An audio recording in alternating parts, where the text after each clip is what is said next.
Now, we haven't got the pacemakers as deep into this men's race as we would have hoped, but they are moving faster than anyone has moved at this. And to believe that we could be on for a sub 2:01 here in London, because as with the women's race, the win is paramount to these athletes. And Sebastian Sawe pushing at the front here.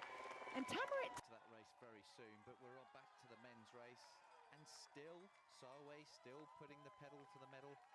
Kiptum still hanging. I love this little grip tee. The 4:29. I mean, hours is going to be mighty close. It is sub 2 hours for Yomif Kiptum.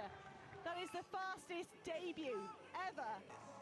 Kit Limo coming through now. Hopefully, he's got a chance to break the old world record here. This race. He's run a world record, what would have been a world record a minute ago, and he's come in third place. He's got to be looking at that watch saying, is this right? That a lot of athletes will get out of reserved for a special few talents like he is. She's controlling the narrative of, I'm just going to take my time over this, I'm going to get the drink in and fuel up. In the end, it's going to be a second consecutive London Marathon victory for Tegist. Lower that mark by 10 seconds.